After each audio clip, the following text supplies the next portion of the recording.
He's like one of the smartest guys I've ever met in our industry, so I hope you all get a lot out of this. Welcome, and take it away, Saul. In Europe, we kicked off something around 3 years ago called Open Coffee Club in London, which was really inspired by what you guys were doing here in New York. And well, Scott was very generous about what he said about me. I have to credit Scott for actually giving me my faith back on the web when he started Meetup in around, what, sort of 2003.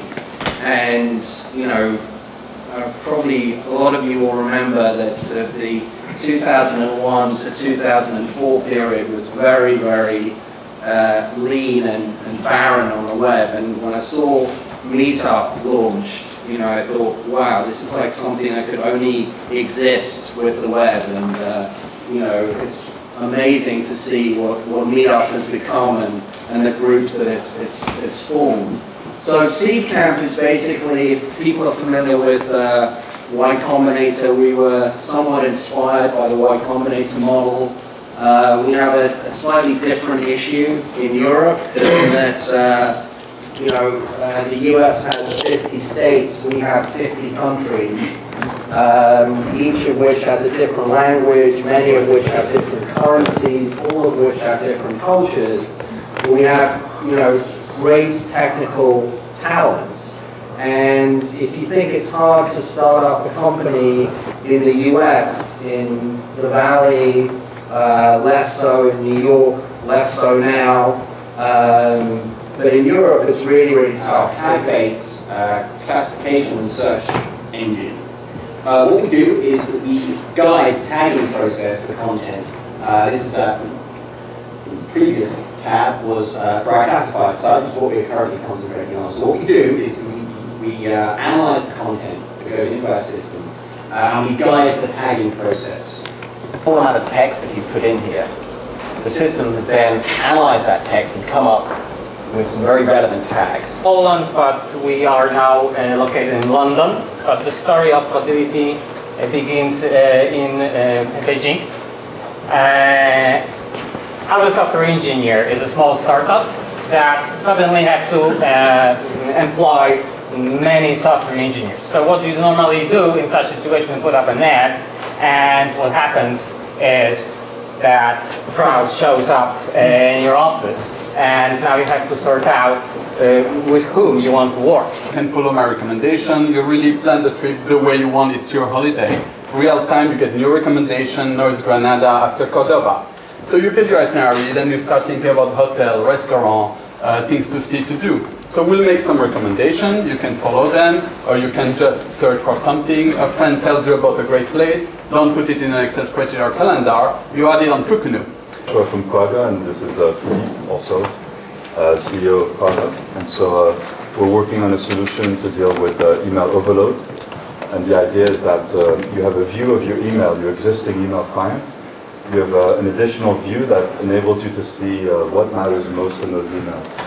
So what kinds of things you might start to look at first if you come back after vacation, for example, and you have 100 new emails. So the three things that we're trying to do through Patient Best are: 1, secure communication with your clinician; 2, able to upload your test results via mobile phone or email; 3, you have complete and total access to your medical record. The basic idea is that we're putting events in front of travelers, and this is how we want to make them actually to tip over and then book it and travel there.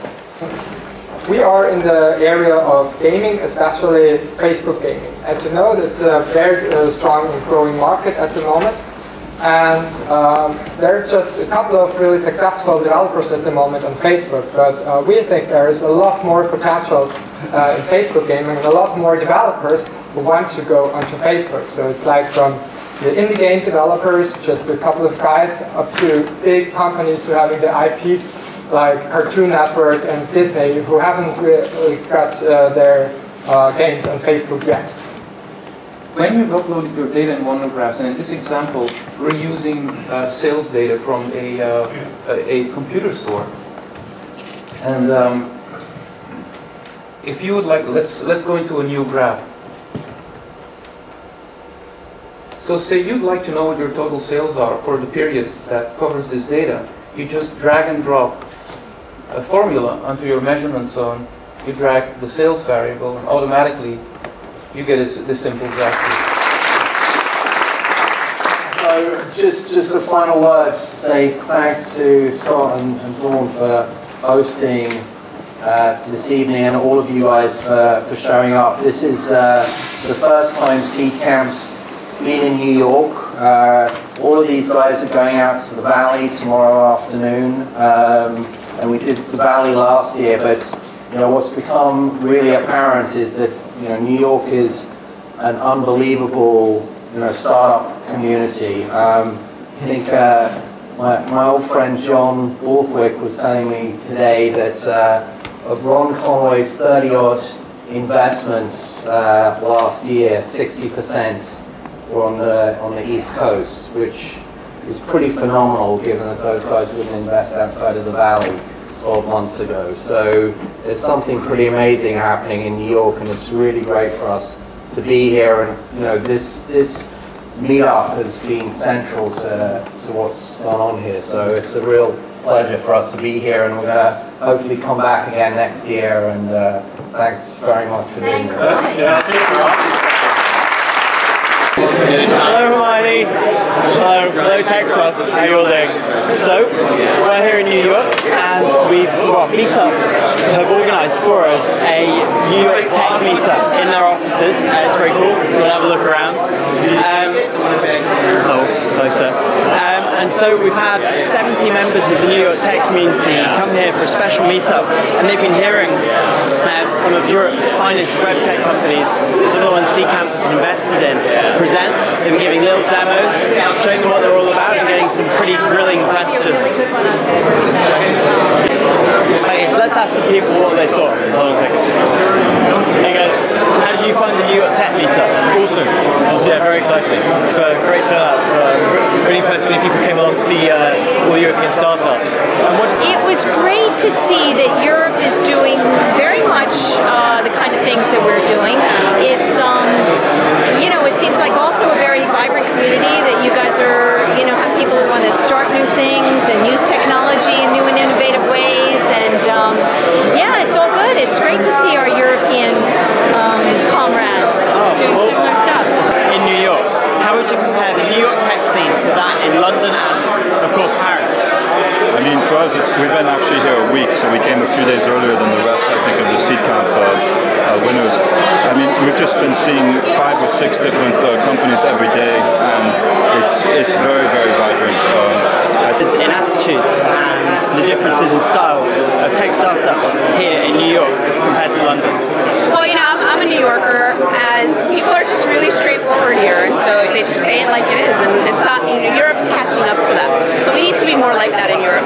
You're straightforward. I'm straightforward. What? You don't think so? New York Tech Meetup has been fantastic. Tomorrow we're going to head over to Silicon Valley and continue introducing the teams to different people around there before going back to London and starting our European team. So this is Alasdair Bell reporting for Techflufff TV. Back to you, Hermione.